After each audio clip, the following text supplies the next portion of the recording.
Flowers. I'm your host, Stephen Willis. We're going to be talking about Egg Bowl. We're going to do a little Egg Bowl story time. We're going to talk a little bit about the Vandy game, but that's more along the lines of if there's any situation Bill played in where the Vandy game was in such a valley. It's one of the most trap games Ole Miss has played in the last 15 or 20 years. But how you doing, Bill? I'm doing good, man. Getting ready for Thanksgiving. How are you? Oh, I'm doing quite well. I'm getting ready for Thanksgiving as well. It's just a little bit probably differently than you are. But let's get right into it. We don't have a lot of time today, but the Vandy game, it was an ultimate trap game, and they played like it was a trap. Yeah. Honestly, they played like they spent the whole week preparing for Mississippi State. I mean, that 100% on their mind, that was just to get me through it. Is there anything like that in your playing career that you went through? Oh, for sure. I mean, you gotta remember, this is a huge game for Vanderbilt, and Vanderbilt's had some games this year where they've played really tough. So it didn't surprise me. Like I told you before, I would love to see our team to be able to come off at the end of the half, but Vanderbilt's going to play you tough, and so nothing surprised me. Um, it was kind of what I thought. I said I'd be shocked if we could come off it at the second half, because most likely Vanderbilt's going to give you everything they've got, and you've got a short week coming up. You want to be able to focus on state. Kiffin's probably wanting to create the least amount of work for them, so it didn't shock me. Okay. But in the end of the day, we talk about how it looked, and everybody is down on it. It was a two-score game from the beginning of the second quarter. It was never really in doubt. Now there was a chance it could have gotten scary, but it didn't quite do that. But moving on to the Egg Bowl, real quick. Go ahead, Bill. Yeah, no, I was just gonna say you got to remember your offense is not utilizing its main weapon, which is Matt Corral's legs. Mm, So he's just not. I mean, he's not nearly as aggressive as he was against Tennessee. mm, So that's one of the things that when you look at everything, you're like, okay, you got to take it in perspective. Are they maximizing full effort and giving everything they've got? No, because they're trying to protect themselves. Uh, for not only for Vanderbilt but for the Egg Bowl and beyond. And so that's another thing that I think some people just don't realize is, hey, you're not you're not playing with the full deck of cards. Like mm. they're still trying to they're managing stuff, but not playing at 100%. Yeah, and I wouldn't be surprised if Matt Corral was under strict orders not to run against Vanderbilt. Give it one more week of rest and get ready for the Egg Bowl. Who, by Kiffin or his agent? Both. Yeah, Yeah, because this game is important. I mean, if Ole Miss can win this game, Ole Miss has a chance to win the most games ever in a season that it has in its history. They can get to 11. Ole Miss has never won 11 games in a season. That's a fairly big deal from where I sit, as somebody that's been a that's a fan huge. for That, 40 years. yeah, that's huge. That's a huge deal. I think, and Mississippi State is peaking at the right time for Mhm. their program. Yeah, and before we get into the Egg Bowl preview part of it, anything about the Egg Bowl memories that you can share from your time going through it? Uh, Man, just that. I remember my freshman years when they had the brawl. Uh, or the year before. I mean, that's. I remember David Morris, who was the backup quarterback behind Eli. Mhm. He's from Mobile. I asked him. I said, "What's the biggest difference between the Iron Bowl versus the Egg Bowl?" He said, "Bill, it's a really nasty, uh, um, visceral relationship between the players for the Egg Bowl. It's more of a visceral situation for uh, the fans for the Iron Bowl." And so I remember just us sort of looking at them as a little brother, and them always being a lot uh, more tuned to wanting to fight, wanting to. But I mean, their freshman year that was like that was a great year they had, and that was kind of the best. That was the top Egg Bowl that I remember. It was my true freshman year because it was more relevant than usual. Mm. Yeah, and this year one team going for 10 wins, the other going for 8 Yeah, wins. I mean, it's high stakes. It's the first time since probably 2015 it was fairly relevant, but 2014 it was really relevant. yeah. Well, and I think right now you have two programs uh, that are on the cusp of really moving to the next level. More so, Ole Miss than State. I think State's got a couple. I think State has a couple more years of having to put themselves up there. I mean, listen, Ole Miss has gotten to the point where if they win against Mississippi State and Kiffin stays, I think they get put up into that next tier for the SEC West. Hmm. Um, if we lose, then I think you stay in the middle of the pack tier. I think if State wins, they're still in that tier. Hmm. But there's a lot they're playing for. I mean, they are chasing Ole Miss in recruiting and just trying to. I mean, you've got this huge um, social media figure, celebrity coach at Ole Miss. You're trying to do everything you can uh, to whittle that down. And so Ole Miss is playing for that next tier. That you know what we get a top 10 recruiting class.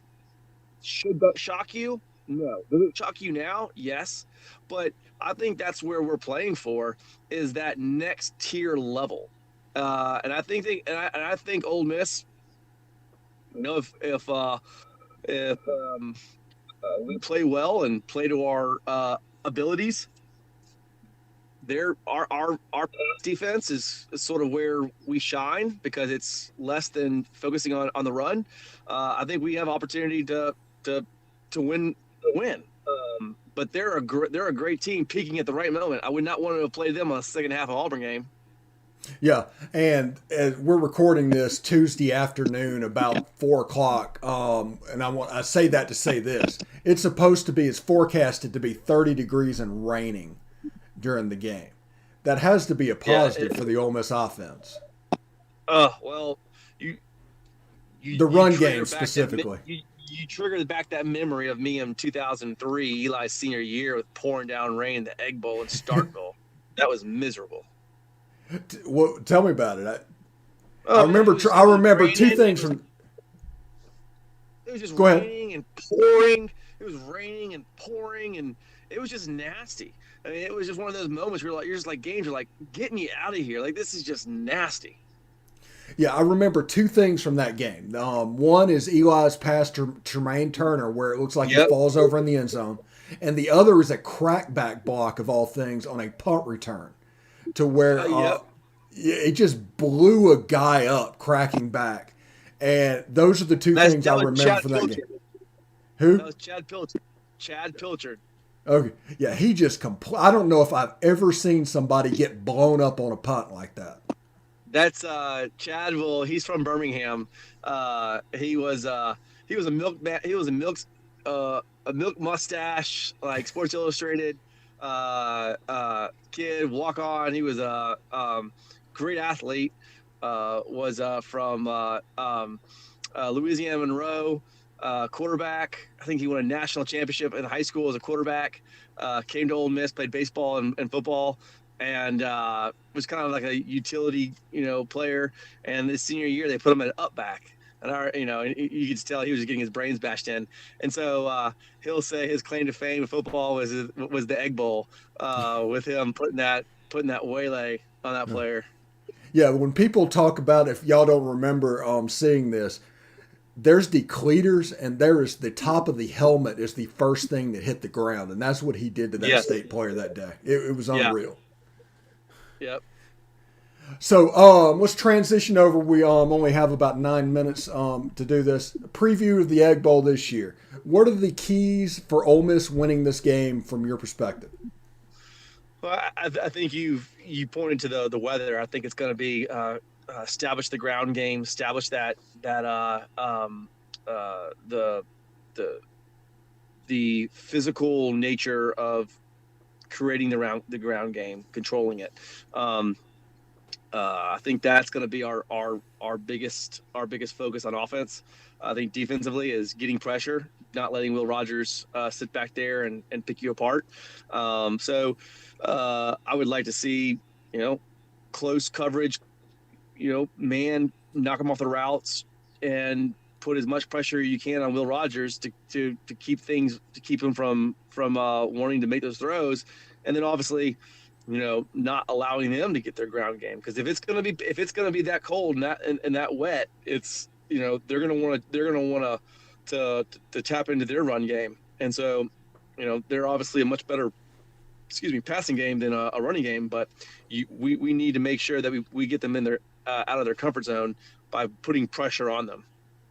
Yeah, and Ole Miss is going for its third win out of its last 4 trips. It's hard to believe down to Starkville. But that's 20. They won in 2015 and won in 2017. Obviously, in 2019 was the weird missed extra point thing that cost the game. If they were to win this, it would be 3 out of 4. Yeah, and I think that Ole Miss has shown that the more aggressive they are with bringing the blitz, the better they play defensively. So I think that as long as we are extremely aggressive in that aspect, I think we should hold our own from a defensive standpoint. Yeah, and since Ole Miss has Jacob Springer and Otis Reese, I would put one of them and blitz one of them periodically and put one on the same size as Sam Williams to put their offensive line under distress, because Scott Lashley has struggled at times this year in the pass protection game and is probably the best way to speed up Will Rogers. Yeah, I totally agree. So, defensively, Ole Miss, believe it or not, Ole Miss is 60th in the country in scoring defense. They're in the top half of college football in scoring defense. That deserves an alert, a klaxon, however you want to look at it. But it's something where there's one bad half at Auburn, but it would be 5 straight games of below 20 points.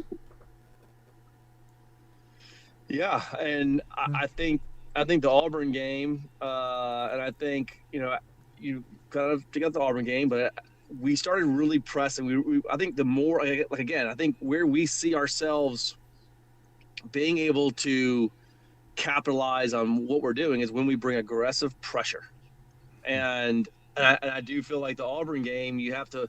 You have a running quarterback. They got him he got out of a few things that most quarterbacks would not have gotten out of.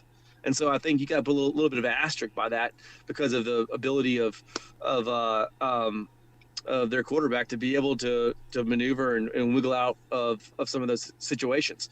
But I think it's a testament to the team's growth, maturity, them understanding that, okay, we have this new defensive scheme, we got some new players, okay, and then you start seeing where you're getting carved up, then you get full complementary of Springer back, and you utilize them by bringing them close to the line.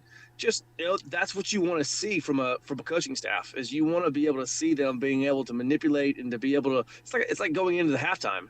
You look at it and you go, okay, hey, this is we played pretty well, but let's see what are the adjustments that we need to do. And I think it's a testament to the coaching staff to say, hey, you know what, we're not going to stick with the same thing and just hope it gets better. We're going to manipulate it and find it and use and utilize how to use our players the best. And I think they've done a really good job at that. Yeah. And I'm kind of looking forward to this game. Okay, before we get out of here, to put you on the spot, I don't know if I've done this all season, but I'll do it now. Give me a score for the Egg Bowl. 28-21, Ole Miss. Okay. I went with 31-21, so we're in the same ballpark there. I think that if Ole Miss plays clean and doesn't play sloppy in Starkville, I think they have better players than Mississippi State. So if anybody is going to If it's a blowout win, Ole Miss got it. If it's a close win, either one can win it. If Ole Miss plays sloppy, State can get them. Oh yeah, I mean I mean, the, that's I'm going with a lower scoring game just because of like you said, The the rain. weather and it needs to be. Ole Miss has a better chance of being able to hold the ball. So yeah, this is a scary game, and Mississippi State's not a game a team right now that anybody just wants to play because they're peaking. So yeah, if Ole Miss does not come with a very aggressive defense and a really strong focus on the run, and Corral's going to have to get his legs involved in order for us to win. So I think he's got to run a little bit more than probably Kiffin's going to want to run, or his agent. But I think that's going to be part of our keys to win on offense is definitely the physicality, getting the run game going. But I think some of it's going to have to come from his legs. All right. Bill Flowers, thank you very much for joining us today. When we come back, we'll break down next week the Egg Bowl and get ready to do some bowl speculation because I probably want to ask you a little bit about that 2003 Cotton Bowl as well. As some Independence Bowls. I'm curious about that. So we'll start on that next week. So, man, I appreciate it. Man, I appreciate you. Hotty toddy, and have a wonderful Thanksgiving. You too, man. Hotty toddy. Bye-bye. Bye, man.